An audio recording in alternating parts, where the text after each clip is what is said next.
He never barked for attention. He never howled for help. But every night, as their baby slept, Buddy stood guard, growling low at something no one else could see. They thought it was nothing. They almost ignored him. Until the wall cracked. Until the truth came pouring out. And they realized God had sent them a guardian, not with words, but with silence. Stay with us. This is the story of Buddy, the dog who saved a child's life by doing the one thing no one understood until it was almost too late. Asheville, North Carolina, a mountain town tucked in mist and crowned with fading autumn leaves, carried a quiet chill in the air that clung to every rooftop and clattered softly through the thinning branches. The Miller family had arrived just 3 days ago, moving into a modest 1940s two-story house that stood at the end of a gently sloped street, half hidden beneath a canopy of sycamore trees. The home, though sturdy, bore its age with weary walls and creaking floorboards, but it had charm. A wraparound porch, original windows, and a nursery room bathed in soft light every morning. Adam Miller, 37, had grown accustomed to uncertainty.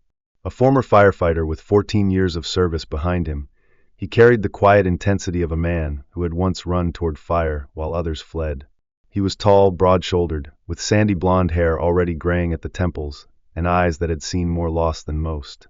The accident that ended his career, a warehouse collapse during a rescue mission, left him with a permanent limp and a deeper scar across his lower back, but it was the survivor's guilt that weighed heaviest. Asheville was meant to be a new beginning for him, his wife Rachel, and their newborn daughter Grace. Rachel, 33, was everything Adam wasn't: soft-spoken, graceful, warm like spring wind through linen curtains. A former kindergarten teacher, now on maternity leave, Rachel had a patient disposition that made her adored by children and animals alike. She had shoulder-length auburn hair, often loosely tied, and wore long knitted cardigans that she absent-mindedly tugged at when anxious. Becoming a mother had changed her gently, deepening the tenderness in her voice, and also awakening a kind of fierce protectiveness she hadn't known was in her. Grace, their daughter, had arrived 3 months early but healthy. She had Adam's nose and Rachel's curls, and though still too small for her crib, her presence filled the nursery with a hush that made the whole house feel sacred. Her room was on the 2nd floor, directly across the hallway from the master bedroom, painted pale yellow, with watercolor animal prints on the walls, and a mobile that spun quietly over the crib when the window was cracked open. Then there was Buddy. Buddy had been part of their lives for nearly 6 years. A purebred golden retriever with a thick coat of wheat-colored fur and gentle amber eyes, he was 10 years old, but still moved with a quiet energy that seemed tireless. He had been adopted from a rescue shelter in Georgia, already 3 years old at the time, a dog once surrendered by a family who claimed he didn't bark enough to be useful. But for Adam and Rachel, Buddy's silence had been his grace.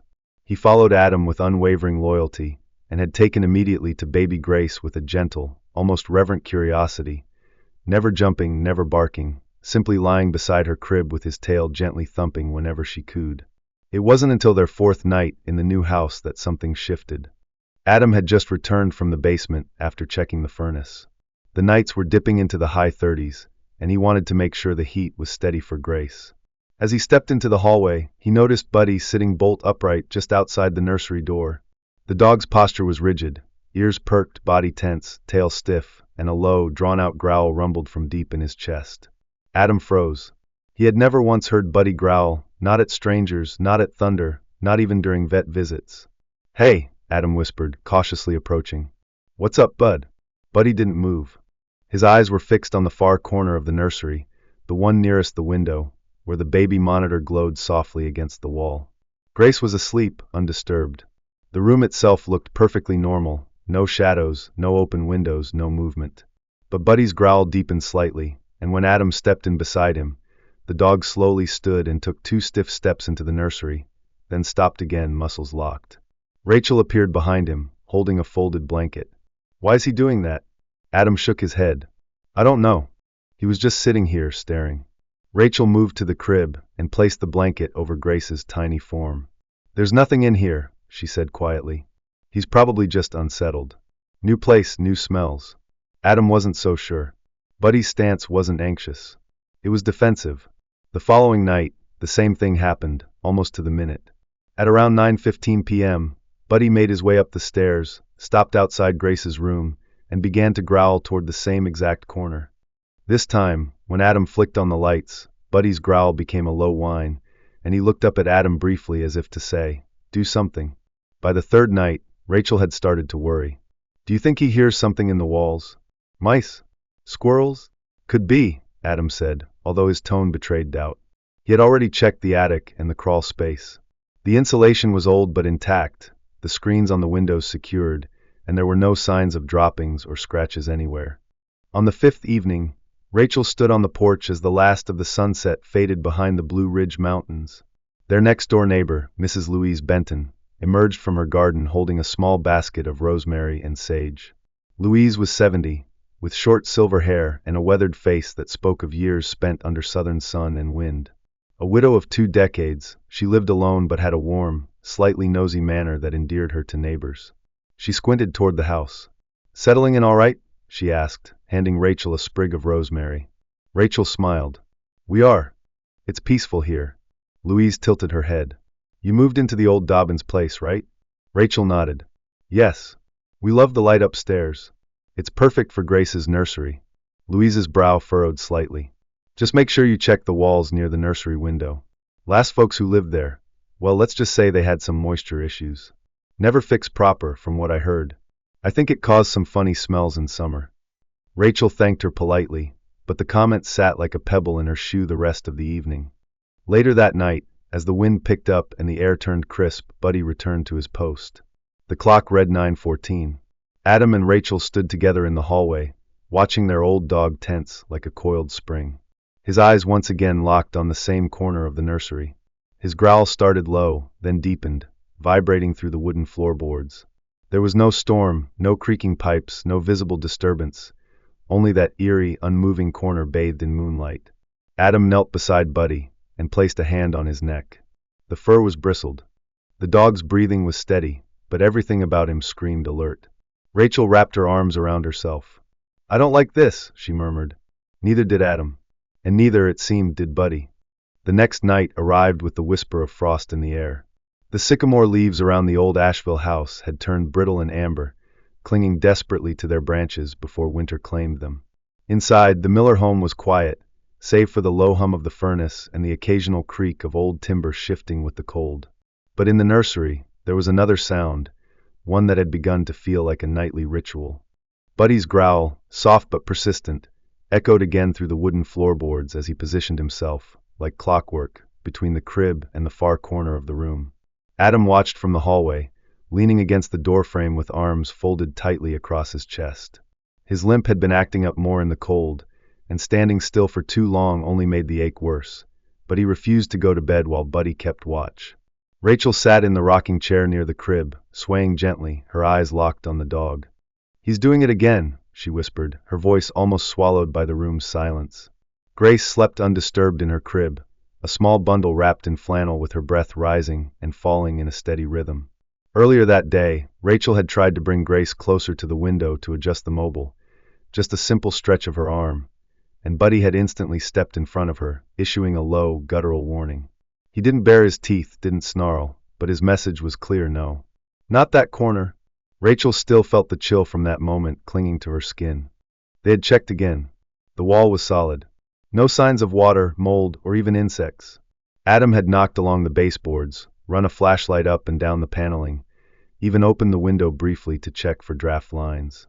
There was nothing, and yet Buddy remained unshaken in his nightly patrol. The stress was beginning to show in the house. Rachel, usually calm and composed, had started rubbing her temples more often, snapping when the baby monitor crackled too loudly.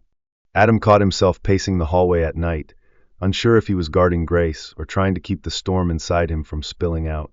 There was a heaviness between them now, unspoken but felt. Seeking an outlet, Adam finally returned to something he had long abandoned: writing. It had been years since he'd written anything personal. After the warehouse fire, after the days in the hospital and the endless interviews with investigators, he had closed that chapter of his life, literally and metaphorically. But earlier that week, while unpacking one of the final boxes labeled Old Office, Adam had found his leather-bound notebook buried beneath firefighting manuals and photos of old squad mates. The edges were frayed, the spine cracked, but the pages inside were empty, untouched. That night, after Rachel and Grace had fallen asleep, Adam sat in the kitchen with a mug of black coffee and opened the book. The first entry was hesitant, just a list, really. Times Buddy growled. Duration. Reactions. Room temperature. A brief note about Louise's comment on water damage.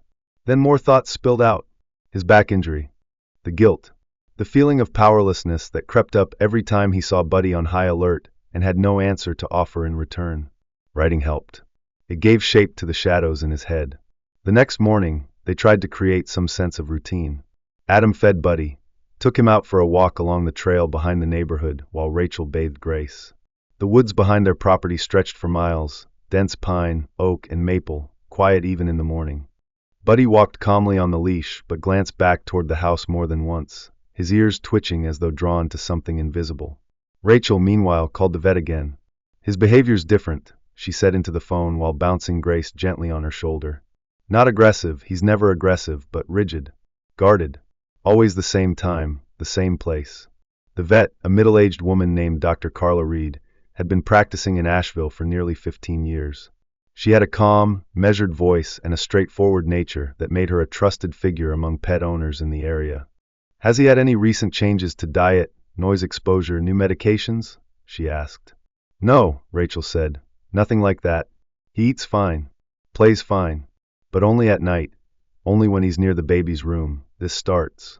Dr. Reed suggested a behavioral assessment, offered to schedule a visit, but also mentioned a possibility that left Rachel more unsettled. Some dogs are sensitive to changes in barometric pressure. They can detect small vibrations or shifts in temperature, sometimes even gas leaks or electrical faults behind walls. Just something to keep in mind. That evening, as dusk settled over the mountains and the nursery grew dim, Adam opened his notebook again. He sketched a floor plan of the second floor, marking Buddy's exact position at each growl. A pattern was forming. Buddy never entered the corner. He hovered, about 5 feet away, always between the crib and that one section of the wall. Tonight, Adam placed his phone on the floor and began recording, hoping to catch any strange sounds overnight. They put Grace down at her usual time, 8:30 p.m., and stayed together in the room as the last light faded. Buddy arrived shortly after. His posture stiffened. His breath slowed. And then, as if on cue, the growl began. Deep, resonant, protective. Rachel looked at Adam. He's not just reacting to a sound. He's reacting to something he feels is wrong. They slept uneasily that night. Adam on the couch with Buddy, Rachel with Grace in their room. Sometime after midnight, Buddy stirred but did not growl. He stood, walked slowly to the nursery door, sniffed the threshold, then lay back down with his head resting between his paws. By morning, Adam reviewed the phone recording. There was nothing. No obvious sound. No click. No static. Just the usual rustling of the crib sheets and Grace's quiet breathing. But something in Buddy's eyes told him there was more, and if his dog wouldn't leave that corner unguarded, neither would he. The third week in the old house brought a bone-deep chill that seemed to seep through the floorboards and into Rachel's skin. The days had grown shorter in Asheville, with the sky turning slate gray by late afternoon, and the wind carving between the trees in sudden bursts that made the windows groan. Inside the house, it was quiet, too quiet, Rachel often thought, as if the walls themselves were listening. And the nursery, once her favorite room for its soft yellow hue and warm morning light, had begun to feel uneasy. It started subtly. Rachel would stand in the room with Grace in her arms, staring out the old window, and feel a tickle of air brush the nape of her neck. At first, she blamed her imagination or an unnoticed draft. But the window was always closed. The latch was firm, the frame had just been resealed, and yet, every night around the same hour, the room would shift. Not in temperature so much as in mood. Something intangible. A pressure. A sense of being watched. That evening, after Adam left for a support group meeting at the local library, a weekly session he had hesitantly joined for former first responders, Rachel stayed home with Grace. She stood alone in the nursery, rocking her daughter gently as the baby's soft breaths settled into sleep. The overhead mobile spun lazily, even though there was no movement in the room. Then the curtain, drawn halfway across the window, rustled with a sudden twitch. Not a full sway, not a gust, just a twitch. Rachel froze. She walked slowly to the window, fingers brushing the sill. The paint was cool beneath her fingertips. No draft. No breeze. No reason for the movement. She looked over at Buddy, who lay just outside the room's threshold, eyes wide open, body taut. As if waiting. That was the night Rachel's unease turned into dread. Later, she sat at the kitchen table with the baby monitor between her hands, staring at the sleeping image of Grace as static hummed low beneath the feed. Buddy lay beneath the table. He hadn't moved in hours, still watching, waiting. She reached for her phone and scrolled through her contacts until she found the name, Dr. Nina Campbell. Nina had been their veterinarian back in Houston, a calm and pragmatic woman in her early 50s, with sharp eyes behind round tortoiseshell glasses and a soothing Texan drawl. She had cared for Buddy for 4 years before the Millers moved. Rachel hesitated, then hit dial. Nina Campbell, the voice answered after 2 rings. Dr. Campbell, it's Rachel Miller, she began, her voice thinner than she intended. We moved to North Carolina, but I had a question about Buddy. There was a warm pause. Rachel. Of course. How's that golden gentleman of yours? Rachel sighed. He's alert. Too alert. Every night he growls at the same corner of Grace's nursery. Not once. Not twice. Every night. Same time. Same place. He doesn't bark, just growls. And he blocks us if we try to get too close to the wall. There was a silence. Then, that's unusual for him. That's the thing, Rachel said. I remember you once mentioned he'd been through something before we adopted him. That he had a history of behavioral trauma. Can you tell me more? Dr. Campbell hesitated. I'll have to check the files. Hang on. Rachel waited, fingers tapping the table. Buddy lifted his head, ears twitching. Okay, Nina returned, voice a bit more serious now. Yes, here it is. When Buddy was brought in by animal control, he had been living near an industrial site on the west end of Houston. There was a chemical leak in the area, low-level gas exposure. Some of the neighborhood pets had respiratory issues. But Buddy, his behavior was what stood out. He'd become hyperreactive to certain rooms in the house. Wouldn't enter the laundry room. Would growl at the vents. Rachel felt her throat tighten. Was there anything physically wrong with him? Nothing conclusive. No damage to his lungs or blood work abnormalities. Just behavioral. Once he was removed from the site, the growling stopped. Rachel stared out the window into the night. Could he be sensing something again? I can't rule it out, Nina said softly. Dogs pick up things we can't, chemical shifts, ultrasonic frequencies, even structural vibrations. If he's reacting like that again, I'd say you need to trust him. After the call, Rachel didn't return to the nursery. She brought Grace's bassinet downstairs and set it up beside the couch. Adam returned a little after 10. He found Rachel curled on the sofa, Grace asleep beside her, Buddy stretched out on the rug like a sentry. Adam sat down, his voice low. You okay? Rachel told him everything, about the window, the curtain, the feeling, and the call with Nina. Adam didn't interrupt. He just nodded slowly, lips pressed into a line. After a long pause, he said, Maybe we should call someone. A building inspector, or someone who can check behind that wall. Rachel agreed, but neither of them moved.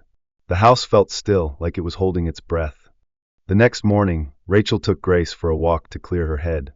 She bundled the baby into a navy stroller and walked 2 blocks down to the local park. There, she bumped into Marcy Lang, a friendly stay-at-home mom from down the street. Marcy was in her late 30s, petite, with short brown curls and a fast-talking enthusiasm that made her seem perpetually cheerful. She pushed a double stroller, her twin toddlers babbling inside, and waved Rachel over. Hey, how's the new place treating you? Rachel forced a smile. It's atmospheric. Marcy grinned. That bad? Rachel hesitated, then asked carefully, Did you ever hear anything about our house? From the previous owners? Marcy's brow lifted. Oh, you mean the Dobsons?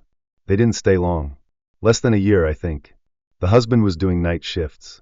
The wife looked tired all the time. Said the house creaked like it was alive. Rachel's stomach turned.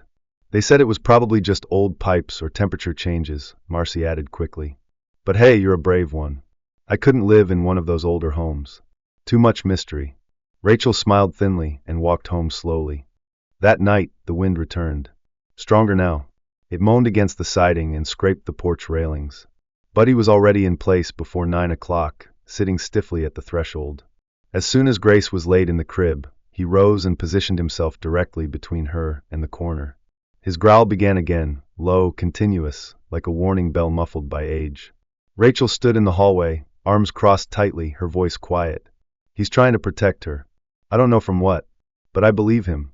Adam didn't argue. The morning began with the kind of gray sky that looked like it had been pulled over the town like a wool blanket, damp, heavy, unmoving. The air in Asheville had taken on a deeper chill, one that settled in the bones of the house and refused to leave. Rachel had opened all the blinds in the nursery just to chase the darkness back, but it clung to the corners like smoke. Adam had spent the night pacing again, unable to sleep while Buddy stood unmoving beside Grace's crib. There had been no new sounds, no fresh signs of trouble, just that low, nightly growl that had now become a grim lullaby in their home. That afternoon, Rachel bundled Grace in a cream knit hat and blanket and stepped out onto the porch for some air. The baby had been fussy all morning, and Rachel felt suffocated inside the walls that had once promised peace. As she stepped off the porch, she saw Louise Benton walking slowly along the edge of her front lawn, trimming the dry flower heads of her fading hydrangeas. Louise, as always, wore a long navy coat and knitted gloves with the fingers cut out. Her white hair was pinned up in a loose bun, and her movements had the cautious precision of someone used to hiding pain in their joints. "Morning, dear," she called out in her gravelly voice, spotting Rachel. Rachel gave a soft smile. "Hey, Louise. Cold one, isn't it?" "Cold and wet," the older woman replied. "This time of year, the mountain air doesn't let up. Everything starts to creak." Rachel hesitated, then stepped down the walkway toward her. "Can I ask you something?" "About the house." Louise paused in her trimming, eyes narrowing slightly. "What sort of something?" Rachel shifted Grace on her hip. "We've been hearing things. Well, Buddy's been reacting to something. Same place every night. Always the wall in the nursery. I know it's an old house, but—" She trailed off, searching the woman's face. Louise exhaled, her breath a small puff in the morning air. "You're not the first ones," she said finally. Rachel blinked. "We're not." Louise set down her pruning shears and leaned on her cane. "The folks before you, Dobsons, wasn't it? They didn't stay long. And the ones before them, the Daltons? Barely a year. I knew something was off when I saw them leave in the middle of the night with their baby wrapped in a blanket and not even stopping to shut the door behind them." Rachel swallowed.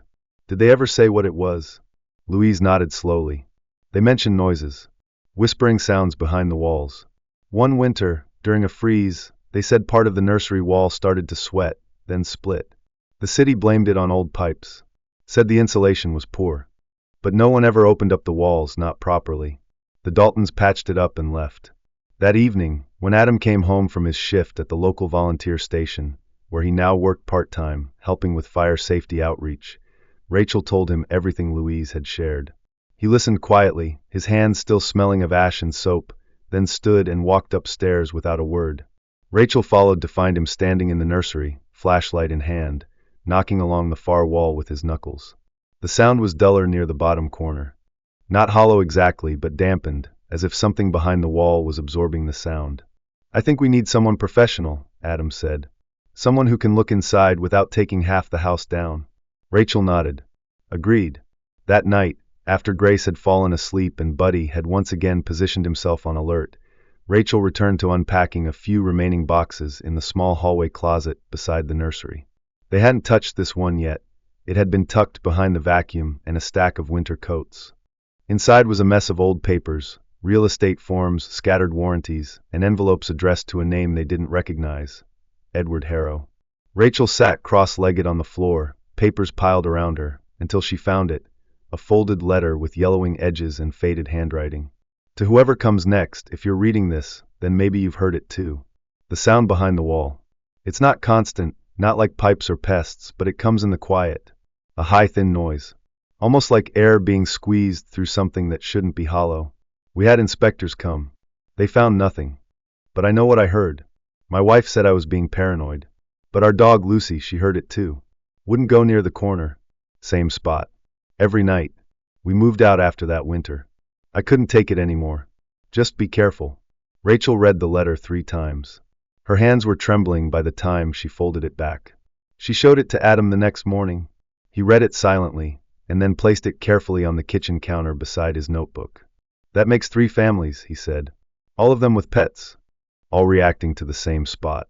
They agreed to call a home inspector first thing Monday. As Sunday evening settled in, the wind picked up again, rattling the porch swing and brushing fallen leaves against the siding. Rachel stayed close to Grace, while Adam monitored the baby monitor with his jaw clenched tight. Buddy didn't growl this time. He sat still, watchful, eyes fixed on the corner, ears twitching, like he was waiting for something that hadn't arrived yet. The night began like the others, cold, silent, still. A thin drizzle hung in the mountain air, tapping gently against the windows of the Miller house in Asheville. The trees, now bare, creaked in the wind outside, and within the walls, the old bones of the home groaned under their own history. Adam sat awake in the nursery, notebook in hand, Buddy stretched out beside him with his chin resting firmly on his front paws, eyes locked on the corner as always. The baby monitor flickered quietly on the table. Rachel and Grace were asleep in the master bedroom down the hall, at least for now. Adam shifted in the chair and closed his journal. He had logged every behavioral anomaly Buddy exhibited over the last week: posture, timing, breathing patterns. He had even placed a thermometer by the nursery wall, trying to identify a shift in temperature, but it remained inconclusive. The room didn't get colder, just stranger. He listened, and for the longest time, there was only the soft creak of the heating system kicking in. Then just after 2:08 a.m. it came. A sound so faint that Adam thought it might be the wind at first. But the wind didn't hum like that. It was high-pitched, like air slowly escaping through something unseen, or like a child's whistle buried under drywall. It wasn't constant, just a faint, momentary hiss, and it seemed to emerge directly from the corner Buddy had been guarding for weeks. The dog stood instantly, ears rigid, fur bristled, and a deep, guttural growl rolled from his throat. Not the protective kind Adam had grown used to. This one had weight. Threat. Buddy moved, placing himself firmly between the crib and the wall, hackles raised, body trembling not with fear, but focus. Adam stood too, heart pounding. He moved closer to the wall and pressed his palm flat against the cold surface. It vibrated, barely perceptible, like something alive but muted beneath the plaster. Adam took a half step back. "Okay," he whispered. "That's enough." Buddy didn't relax. He stood like a statue. Adam stayed there with him until dawn. In the bedroom down the hall, Rachel twisted in sleep, caught in the grip of a dream so vivid it dragged her breath out in gasps. She saw Grace alone in the nursery, the mobile turning slowly above her crib as the walls began to crack.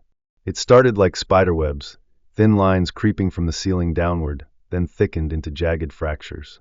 The wall split, splintering like paper soaked through. A low moan echoed through the room, as if the house itself was in pain. Then a sound like thunder, and the wall collapsed in one violent heave, raining plaster and wood across the crib. Rachel screamed, but no sound came out. She woke up drenched in sweat, tears on her face, hand clutching the edge of the blanket. The clock read 5:17 a.m. She bolted from bed, crossed the hall, and found Adam in the nursery, sitting beside Buddy, both of them facing the wall in silence.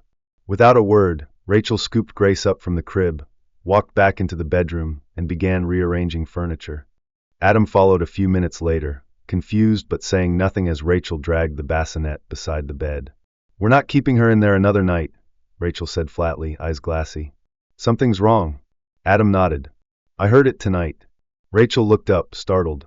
"What did you hear?" He described it in detail, the pitch, the vibration, Buddy's reaction. "It wasn't nothing," he said. "It was real." They sat together in silence, Grace sleeping soundly between them, as the morning sun finally broke through the mist and splashed pale gold across the floor. By noon, Adam had made the call. He searched for a local home inspector who had experience with structural issues in historic homes, and came across a man named Tom Whitaker. Tom answered the phone himself. His voice was calm and clipped, professional but not cold. He said he could come out Wednesday morning, 2 days away. Adam asked if he'd ever dealt with walls making whistling sounds. There was a pause. Then Tom replied, "In homes like yours? More often than you'd think." The name was comforting in a strange way. Tom arrived early Wednesday. He was in his early 60s, tall and lean with neatly trimmed silver hair and a goatee, wearing a tan utility vest and worn work jeans. His eyes were sharp, always moving, and he carried a thermal imaging scanner in one hand and a moisture meter in the other. He greeted Adam with a firm handshake and a polite nod to Rachel, who stood nearby holding Grace. Buddy stood by her side, tail down, watching the newcomer warily. They led Tom upstairs, and as soon as he stepped into the nursery, his eyes scanned every inch of the room.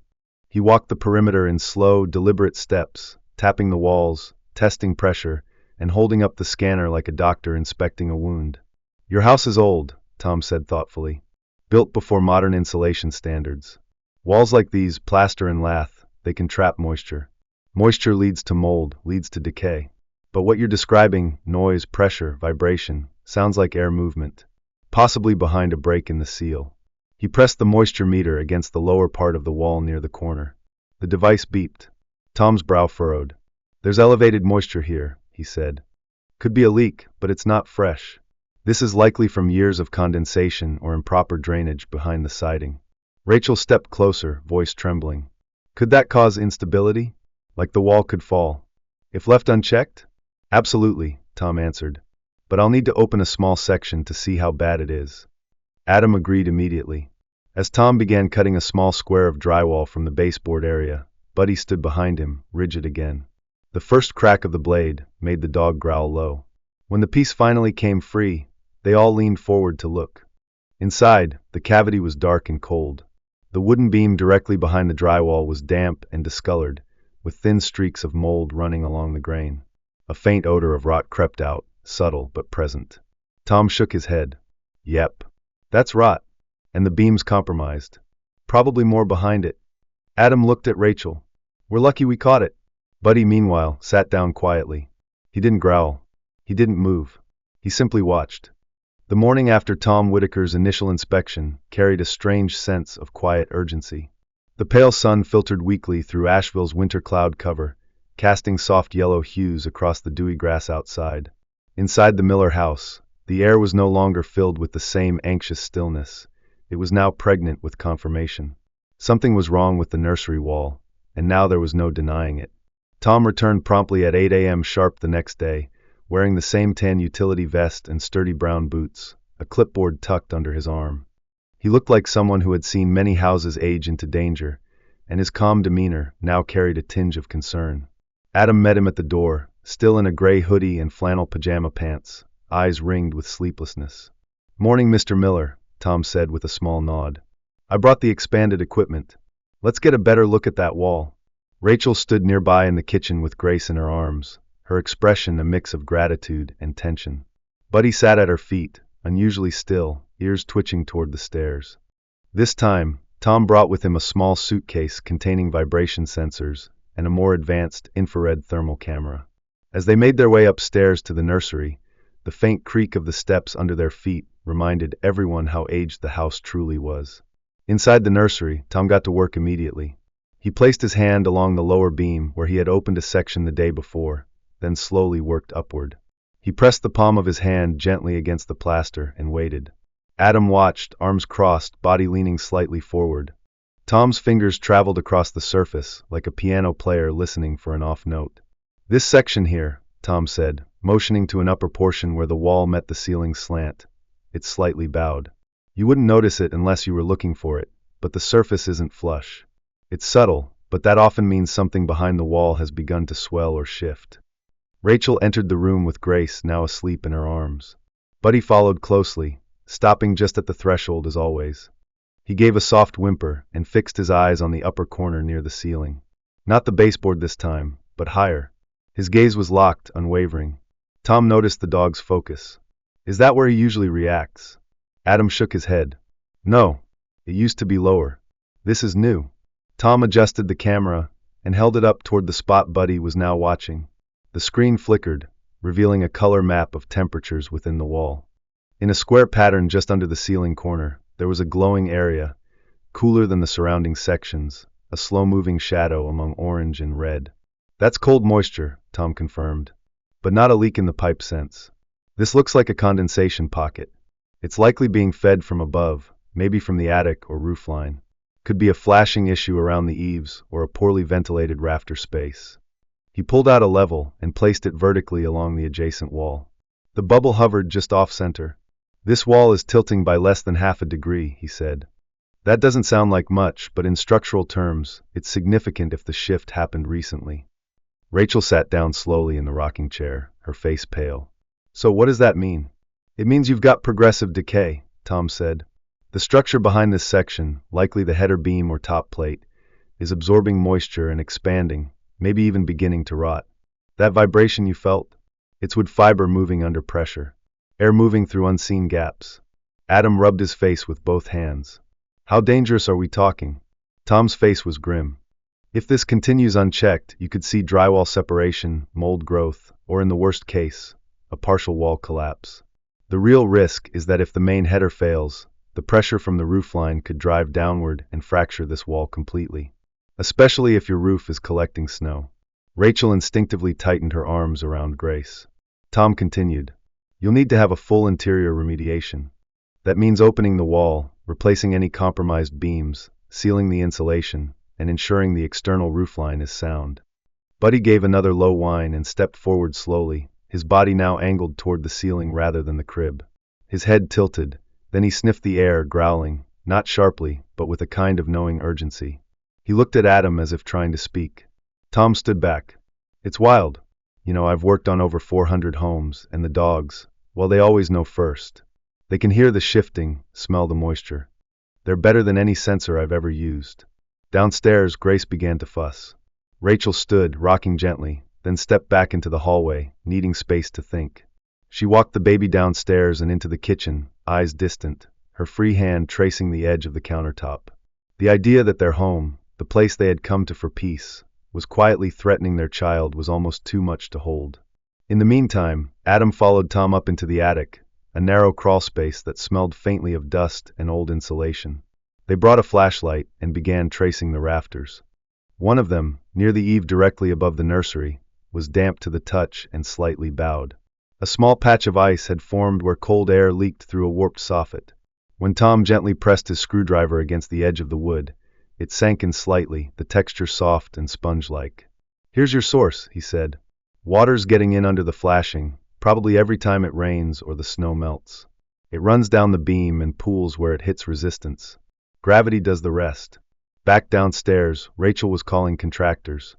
By the end of the afternoon, they had 2 emergency consultations booked. The earliest team could begin the following week. Until then, they would keep Grace's bassinet in their room. The nursery would stay closed. That night, the house was quieter than it had been in weeks. No growls. No pacing. Buddy sat by the nursery door, but didn't cross the threshold. His ears were alert, but his body relaxed.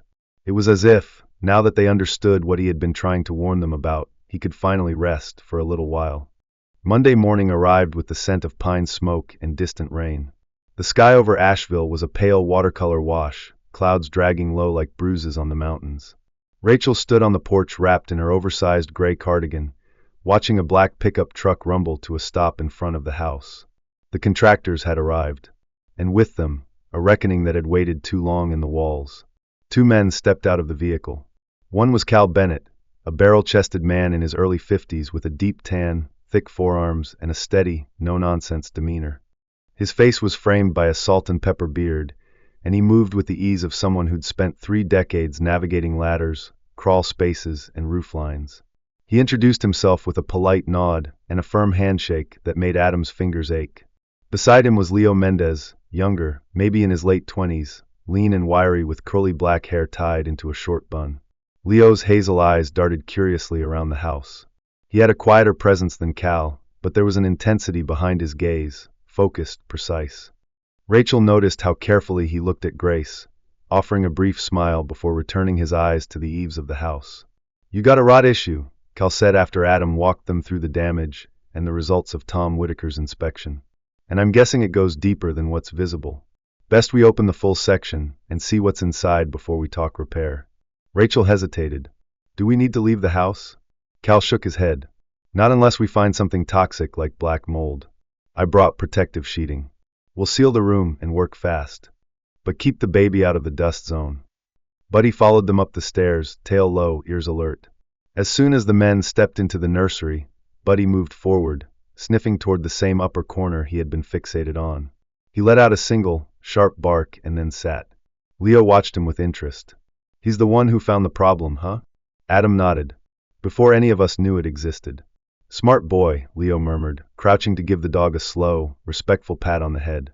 They began sealing the room in layers of plastic, taping off the door, and placing a fan in the window for ventilation. Grace was moved back into the main bedroom with Rachel, and Adam stayed close, his stomach tight with anticipation. Then came the sound, drywall being scored, pried, and peeled back in brittle sheets. The air filled with the scent of decay, Wet wood, mildew, something sour that clung to the skin. As each layer came away, a deeper story was revealed. "It's worse than we thought," Cal muttered. The wooden frame within the wall was riddled with deep grooves where the grain had expanded from water retention. Black mold streaked along the lower studs, while the topmost horizontal beam, what Cal called the top plate, was visibly splintered and sagging, nearly broken in half where it had buckled under strain. "Another few months of winter freeze and thaw," Cal said grimly. "This beam would have cracked completely. And if it had gone while someone was in here—" He didn't finish the sentence.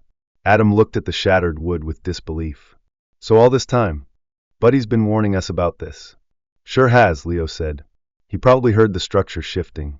Wood rubs against itself as it swells and cracks. You can't hear it, but a dog can. Like teeth grinding behind a wall." As they cleared more space along the interior cavity, Leo's flashlight caught something tangled near the base of the stud wall. Fibers, paper scraps, and something that moved ever so slightly as the light hit it. "Hold up," he said, lowering to inspect. He reached in with gloved hands and pulled out a half-collapsed mouse nest, long abandoned, filled with lint, dried leaves, and fragments of insulation. Inside were the skeletons of several mice, long dead. Rachel, peering in from the hallway, gasped. "So that's what he was hearing." Cal nodded. "That too. Nesting like this causes scratching, shifting. But it's the rot that's the real danger." They removed the debris carefully and began spraying down the area with mold-neutralizing agents. Buddy stayed outside the room, no longer barking, no longer growling. Instead, he watched with a quiet, steady gaze, his body relaxed for the first time in weeks. Later that afternoon, after hours of hammering and sawing, the men brought the bad beam downstairs. It was barely holding together, the center section soft enough to push a finger through. Adam held it in his hands, feeling the sponge-like texture and the weight of what could have been. They worked late into the evening bracing the rest of the wall. The next step would be to replace the entire top plate and several compromised vertical studs. Cal recommended waterproof flashing along the exterior wall once the structure was sealed again, and an attic vent to prevent future condensation buildup. By the time the team packed up for the night, Rachel had made a pot of coffee, and they all sat briefly at the dining table, Buddy lying at Adam's feet. Leo scratched behind the dog's ears. "Bet you'd make a better inspector than me," he joked. Buddy let out a small huff, the closest thing to a laugh anyone had heard from him in days. When the house was finally quiet, and Grace had been settled to sleep safely back in their bedroom, Rachel sat on the couch beside Adam. They both stared at the beam on the floor, a ruined, rotted piece of what was meant to hold their child's world together. "We were living next to a slow disaster," she said. Adam nodded, then glanced at Buddy, who had curled beside the hearth, his body finally at ease. And he never left his post. The next 2 weeks passed with the thud of hammers, the whir of drills, and the hiss of adhesive sprays. What had once been a place of fear, the nursery, was now a construction zone echoing with purposeful noise and steady progress. The rotted beams had been removed and replaced with solid treated lumber, the insulation completely stripped and refitted, and new mold-resistant drywall had gone up in seamless sheets. Cal Bennett and Leo Mendez arrived each morning at 7:30 a.m. sharp and didn't leave until after dusk, often brushing snowflakes from their coats as they stepped into the warmth of the foyer. Buddy's role during the repairs was silent, but ever-present. He no longer growled. Instead, he shadowed the workers from doorway to doorway, quietly monitoring their movements with calm but vigilant eyes. He lay in the hallway near the nursery threshold during every hour of demolition and reconstruction, never once stepping inside but never straying too far. The workers had grown used to him, so much so that Cal once joked Buddy was their on-site supervisor. When Leo accidentally left a power tool near the crib, Buddy stood up and blocked the doorway until it was removed. Adam had returned to part-time hours at the fire safety office, but his evenings were now spent reviewing the structural report Tom Whitaker had finalized. The summary confirmed what they already knew. The damage was progressive, long-term, and hidden behind a facade of stability. Had it collapsed, the report stated bluntly, injury to anyone in the room was not only possible but probable. Adam printed a copy and slipped it into the back of his journal, next to the pages filled with Buddy's early behavior notes. Rachel, meanwhile, had begun to process the entire experience in her own way. A week into the repairs, after putting Grace down for a nap in their room, she opened her laptop and began typing. At first, it was just a few paragraphs, a personal journal entry. But as the words poured out, it grew into a structured piece, a narrative framed around the idea that animals often sense what we cannot. She titled it, The Dog Who Saved Our Daughter. Rachel had always loved writing. Before Grace, she'd kept a classroom blog for her students and their parents, a warm, conversational collection of book lists, lesson plans, and small daily wonders. This time, the words came from somewhere deeper. She wrote about Buddy's first growl, the tension they dismissed at first, the mounting unease, and the eventual discovery behind the wall. She shared their fears and their gratitude, and she didn't hold back about the sleepless nights or the shame they felt for not trusting him sooner. She posted the story on a parenting forum she used to follow during her pregnancy. Within a day, it had over 3,000 views. By the end of the week, her inbox was full. Other families began writing to her, mothers and fathers who had witnessed their own dogs behaving strangely before gas leaks were discovered, before electrical shorts triggered fires, before a foundation shifted. Some shared stories of dogs barking at baby monitors right before a carbon monoxide detector went off. Others had similar experiences with cats who refused to enter certain rooms. A woman from Vermont wrote, "Your story made me cry. Our husky did the same thing before we found black mold in our basement. We thought he was going senile." The validation was comforting. But more than that, it brought a sense of community Rachel hadn't expected. She began responding to each message carefully, thoughtfully. What started as a cathartic post quickly evolved into a series she titled Silent Warnings, When Pets Know First. She committed to writing one new entry a week, each focused on a different story sent by a reader, always with permission, always with the central theme intact. Listen when animals speak, even if they have no words. Back at home, Grace had adjusted beautifully to the changes. Though she never seemed bothered by the strange days before the repairs, her naps were deeper now, her breathing more peaceful. The bedroom where she now slept with her parents was temporary, but it had become a warm haven during the coldest weeks of the season. The house itself felt lighter. Adam noticed it one morning as he poured coffee. The creaking had stopped. The strange smell in the hallway had disappeared entirely. Even the light filtering through the windows seemed brighter, less distorted. It was as if the house had been holding something in, and now, finally, had exhaled. Buddy's behavior reflected that too. He still made his nightly rounds through the house, especially after snow or heavy wind, but there was no more growling, no more tense pacing. He moved with a kind of quiet satisfaction, a guard now relieved of his most urgent post. One evening, Leo stopped by to drop off a receipt and take final measurements. He brought with him a small gift, a framed photo of the nursery mid-repair, with Buddy sitting watchfully in the doorway. "My fiancée's a photographer," Leo explained. "She came by one day to bring me lunch and caught this shot. I thought you might want it." Rachel was speechless for a moment. Then she smiled. "Thank you. It's perfect." They placed the photo on the hallway table just outside the nursery, a quiet testament to the dog who wouldn't give up. When the repairs were completed, the room was transformed.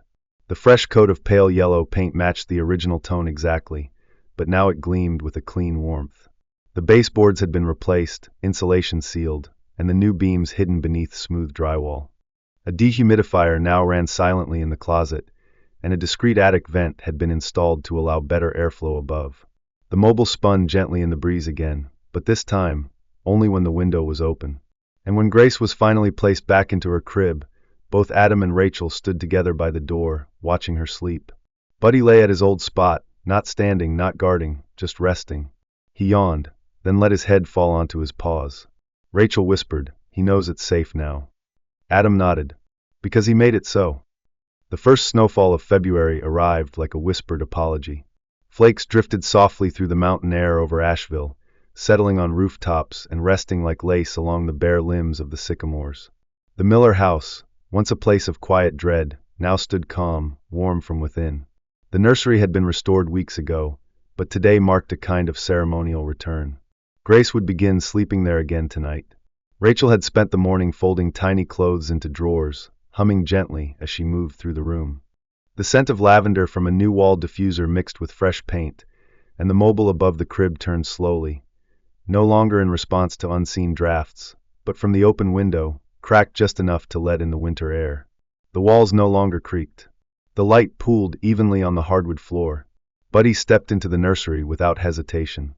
The 10-year-old golden retriever moved slowly now, not from age, but from a practiced caution that had developed over months of guarding.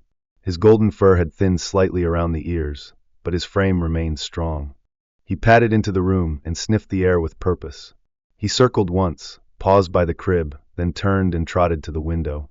There he lay down, resting his chin on his front paws as the sun spilled across the floor and onto his back. His tail thumped once. No growl. No tension. Just quiet. Adam stood in the doorway watching him, arms crossed, one shoulder resting against the frame. He didn't speak, didn't need to. He simply observed the way Buddy breathed more easily now, how his body no longer braced against the silence. Then he exhaled, deep and full, and turned to call down the hall. "Ratch! He's good. We're good." Later that afternoon, Rachel carried Grace into the room. The baby, now nearly 6 months old, gurgled and reached toward the mobile. Rachel smiled, setting her gently in the crib, then took a moment to look around, at the clean walls, the firm floor, the light flickering gently across the framed photo Leo had given them, now hung just beside the closet. It showed Buddy, alert and loyal, sitting in the doorway in mid-repair. She reached down to pet him. "You saved this place," she whispered. Outside, the house looked the same, but inside, it breathed differently. The fear that had once crept into corners like mold was gone. The home now held warmth, peace, rhythm. The change wasn't just structural. It had begun seeping into other parts of their lives. The local community center, located in the heart of Asheville's old downtown district, had caught wind of Rachel's blog. A tall, sharp-eyed woman named Melissa Carter, in her early 40s with a firm handshake and a scarf always looped twice around her neck, reached out to Rachel one afternoon via email. Melissa was the event coordinator for the city's upcoming Safety Awareness Weekend, which would feature panels on household safety, pet preparedness, and emergency response. She had read The Dog Who Saved Our Daughter and wanted the Millers to speak at the seminar titled Pet Instinct and Family Safety. Melissa had a background in animal behavior education and was known for her ability to turn city events into heartfelt gatherings of learning and connection. Her offer was kind, genuine, and enthusiastic. "I think people need to hear this," she'd written. "Not just the part where you saved your daughter, but how your dog knew. People underestimate that. We want to remind them to pay attention when animals act strange." Adam was hesitant at first. Public speaking wasn't something he sought out. Since retiring from active firefighting, he'd grown used to quieter days, smaller interactions. But Rachel convinced him it wasn't about attention. It's about giving someone else the warning we didn't take seriously fast enough. The seminar was held in the large community room at the center, which overlooked a park now dusted with snow. Folding chairs filled quickly, the audience composed mostly of young families, elderly couples with therapy dogs, and a few teenagers holding leashes of rescued mutts with curious eyes. The room buzzed with low conversation and the occasional bark. Melissa opened the event with warmth and grace, introducing Adam and Rachel to the audience and asking them to simply share their truth. Adam stood beside Rachel at the microphone, holding a printout of one of the structural reports in one hand and a photo of Grace and Buddy in the other. He spoke plainly about the noises they ignored, the signs they doubted, the guilt that settled in when they realized Buddy had been right all along. His voice cracked only once, when describing the night Rachel woke from the nightmare and removed Grace from the room. Rachel followed by reading an excerpt from her blog. Her voice was soft but firm. She spoke of learning to trust more deeply, herself, her instincts, and most importantly, the animal that never stopped trying to protect them. When they finished, the room remained quiet for a breath, then filled with applause. Not the roaring kind, but the kind that came from shared experience, respect, and gratitude. Afterward, as people came up to ask questions and share their own stories, a small girl, maybe 8 years old, pale with freckles and wearing a blue knit hat, approached Rachel shyly, tugging gently at her coat sleeve. Behind her stood her grandfather, a tall man in overalls and boots. "My dog barks at the corner of my room at night," the girl said. "I thought he was just scared." Rachel knelt down, smiling gently. "Maybe he's not scared. Maybe he's trying to tell you something." The girl's eyes widened. "Like Buddy." Exactly like Buddy. That night, back home, Adam lit the fireplace while Rachel fed Grace and Buddy rested by the hearth. The house hummed softly around them, no longer filled with watchfulness but with presence, with relief. Rachel looked up from the armchair. "Do you think it'll ever feel the way it did before everything started?" Adam glanced at the flames. "No," he said. "But I think that's okay. It feels better now." Because we know what it means to listen. Rachel nodded and looked toward Buddy, who thumped his tail once against the rug, acknowledging the moment like he always did, quietly, perfectly, without need for words.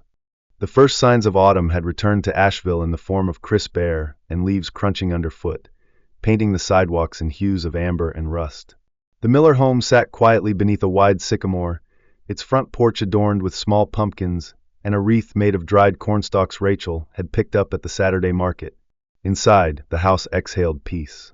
The repairs were long behind them, and in the stillness that followed, something else had bloomed: trust. Not just between the family members, but between them and the walls that held their laughter once again. Grace was now 7 months old, lively and curious, with soft curls sprouting over her forehead and a laugh that rang like chimes when tickled. She had started to pull herself upright using the bars of her crib, her tiny hands gripping with determination. And tonight, as dusk settled over the house, something new happened, something that froze time for everyone in the room. Rachel had just laid her on the blanket beneath the window in the nursery, Buddy curled beside her as always, his head resting lazily across his front legs. The baby looked at him, her round blue eyes shining with recognition, and let out a soft babble. "Boo-dee-dee-why." It was slow, clumsy, but unmistakable. Rachel gasped, covering her mouth, then turned toward the door. "Adam! Come quick!" Adam, who had been in the kitchen adjusting the thermostat, bounded up the stairs and appeared breathless in the doorway. "What is it?" "She said his name," Rachel whispered, teary-eyed. Buddy lifted his head, tail thumping softly on the hardwood. Grace repeated the sound, giggling. "Buddy." Adam crouched beside the crib, watching their daughter beam as she reached out and tugged lightly at the dog's ear. Buddy let her, his eyes soft, his tail now wagging in slow contentment. He stretched his limbs, then curled beneath the crib once more, his preferred spot since the first day she'd slept there again. There was no more guarding, no more listening for invisible threats. Only rest. "Guess she knows who her hero is," Adam said. Rachel smiled. "She's always known." That night, Rachel sat by the nursery window with a mug of tea, while Adam gently rocked Grace in the corner. The golden lamplight spilled over the shelves lined with baby books and soft toys, casting long shadows that swayed gently as the mobile turned. Buddy had dozed off, legs tucked under his body, his breathing steady and even. The silence wasn't heavy, it was full. A silence earned. Rachel's phone buzzed gently against the windowsill. She picked it up and opened a new email. The sender was Sandra Keene, editor-in-chief of the Asheville Morning Post, a petite woman with sharp cheekbones and a reputation for seeking out human interest stories with soul. They had met briefly during the Pet Instinct seminar when Sandra introduced herself with a brisk but heartfelt, "I've been following your blog. It's good. Real." The subject line of the email read, "We'd like to run your story." Rachel read the message twice. Sandra had attached a draft of the article with a personal note. "Your story isn't just about a dog. It's about listening, to the quiet, to our gut, to the things we've trained ourselves to ignore. We'd like to share that message, especially now. Let me know if you're willing to let us feature it next Sunday. Front page of the community section. You'll make a difference, Rachel." Rachel looked up from the screen. Adam met her eyes. "They want to publish it," she said, voice low. He smiled. "Then let them." The article, titled "The Dog Who Heard What We Didn't," ran the following week. It featured a full-color photo of Buddy laying at Grace's feet, eyes closed in sleep, with her small hand resting on his fur. The story traveled quickly across digital platforms, shared on parenting groups and animal welfare pages. Within days, Rachel's inbox filled with messages from across the country. A family in Michigan shared how their border collie refused to leave their toddler's bedroom, only to later discover a carbon monoxide leak. A man in Oregon wrote that his golden retriever had once refused to let him light a faulty furnace. The world, it seemed, was full of dogs like Buddy. And people like them, who learned, sometimes the hard way, that instinct is often the first warning. Buddy remained unaware of his growing fame. He preferred soft rugs, warm laps, and the occasional piece of toast Adam always accidentally dropped during breakfast. He followed Grace around as she began crawling from room to room, always a gentle pace behind, always ready to place himself between her and whatever came next. On a Sunday morning, a delivery arrived at their door. It was a package wrapped in brown paper with a small card tucked into the twine. It came from Melissa Carter, the event coordinator from the Pet Instinct seminar. Inside was a handmade leather collar with the words "Guardian" embossed in gold. The card read, for Buddy, whose silence saved a family, and whose presence reminds us that love needs no words. Adam knelt to fit the collar around Buddy's neck. The dog sat perfectly still, tail gently tapping the floor. Rachel wiped away a tear. Grace clapped, and Buddy, once the sentry of unseen danger, now simply sighed and laid his head back down. That night, the house glowed with peace. Wind rustled the branches outside. A fire flickered in the hearth. Grace slept soundly in her room, the night light glowing like a quiet moon, and beneath her crib, the guardian slept too, content, untroubled, his watch at last complete. There are moments in life when warnings don't come in loud crashes or flashing signs, but in whispers. In a single bark, a quiet growl, a faithful presence lying silently between danger and someone we love. Buddy didn't speak our language, but he spoke the language of instinct, devotion, and something deeper, something divine. Some would call it a coincidence, but those who've lived through something unexplainable know better. This wasn't just a story about a dog, it was a story about a miracle. A reminder that sometimes God sends his angels not with wings, but with paws and eyes that see what we cannot. In our busy lives, it's easy to ignore the quiet nudges, the soft tugs on our hearts. But what if those nudges are the way God chooses to speak? Through an animal's loyalty, a mother's dream, a moment of fear turned into grace. So today, if you have a pet who senses before you speak, or if you've ever felt protected in ways you couldn't explain, pause and give thanks. Because you may be closer to a miracle than you think. If this story touched your heart, please share it with someone who needs to believe again. Leave a comment below telling us your story, or simply write Amen if you believe animals are one of God's quiet miracles. Subscribe to our channel for more stories of faith, love, and the silent bonds that hold us together. May God bless you and your family, and may his angels, furred or not, always stand guard over your home.